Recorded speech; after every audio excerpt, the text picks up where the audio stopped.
Joining us now is financial planner and educator Martha Adams. And Martha, welcome. You say that in order to enjoy gift giving again, we kind of need to understand why we feel anxious about spending in the first place. Like, what is going on?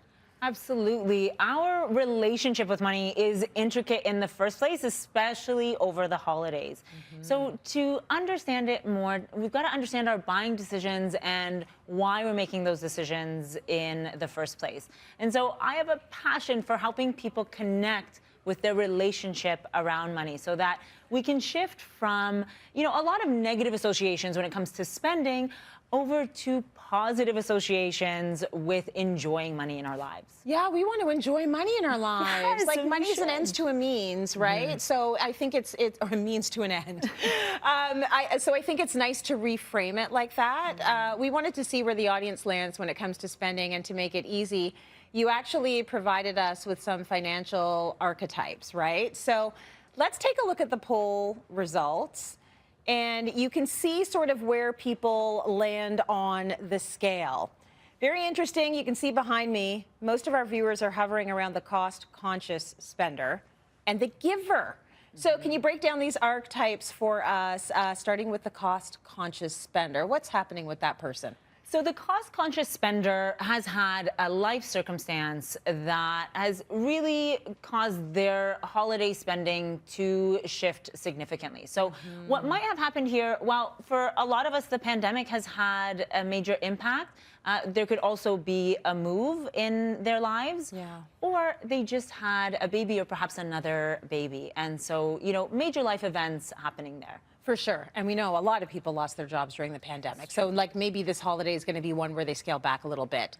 What tips can you offer the cost-conscious spender when it comes to the holidays? So they can still absolutely enjoy the holidays. One of the things that I love is creating an experience. So going to the movies, buy each other, movie tickets and go enjoy the movies together, right? You can also create an experience with that could be delicious as well. If you're getting popcorn, it could be a delicious experience at the same time. It doesn't have to be a trip to an island. It can be, but honestly, going to the movie theater, it's an experience and you're spending time together. So it feels like it's more. So that is a great way to sort of channel the funds you have.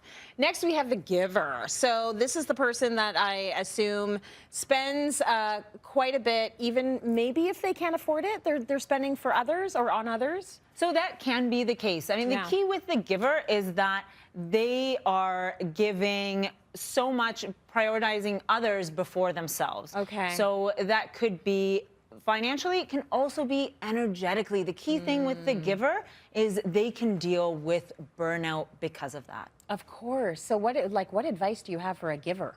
So when it comes to being a giver, and I think, a lot of us as females deal with this. It's, acknowledging ourselves in the process. And so, like a tree that gives so much, that tree also needs to be nurtured. And so focusing on some self-care for yourself. So Tracy, there's something that you did that I really loved, which was going to St. Anne's Spa. And it was so good by myself. Jumped on the train, went for just one night, and it was exactly what I needed. I needed silence. I needed my brain to just shut off for a while. And it was amazing. See, and it was exactly what you needed, and that is exactly what the giver can need as well. So doing something like that, or perhaps maybe doing a self-care day at home. The whole point is taking time for yourself to recharge, refocus. For sure. And just for everyone out there saying, well, I can't afford that, a spa date. It doesn't have to be that. Exactly. There are times in the day when it's just like me alone in a room and the lights are out and the fireplace is on, and then it is just quiet time. So it can just be allowing yourself that space. I totally get it. Not everyone has the money to go to a spa. Next, we have the analyst. This one's interesting to me. So what is the analyst doing? I assume that they're spending too much time overthinking. You're right, they are. So the analyst is looking into every detail. So they can really get themselves into analysis paralysis. Right? And then that can end up really stressing them out and delaying decisions as well, which causes more stress on them. Right. So what do you tell the person who's an overthinker? How do you make them stop? Yes. So with that, I love to suggest asking. right? Yes. So when you're asking, you're taking the guesswork out of it. You're taking a lot of that analysis out of it. And this is something I do with my sister. You know, now her kids are teenagers. I still want to be the cool aunt, Yeah. but I don't want to get into the analysis paralysis. So Yeah. I simply ask her, what are they looking for? And now I can make a decision based on what works best for me that they still like Yeah. and still hold my cool aunt status that I hope I have. You Anyway. will always be the cool aunt. Sweet. You will always be the cool aunt. Are you kidding me? Yeah, I love a list. Send me a Right? link, send me a list, and you're happy, I'm happy, we're all happy, right? Exactly. Let's talk about the last category, which is the big spender. So there aren't a lot of big spenders, and probably because you know, a lot of people financially cannot be a big spender right now. Any advice for them, or how would you help them through the holidays? So the big spender is really generous. Yeah. And so what can happen there is we like to have people together. Yes. Right? So still do that. Make it memorable though. Okay. And so, you know, if you're having a big get together, involve your guests. So here's an example.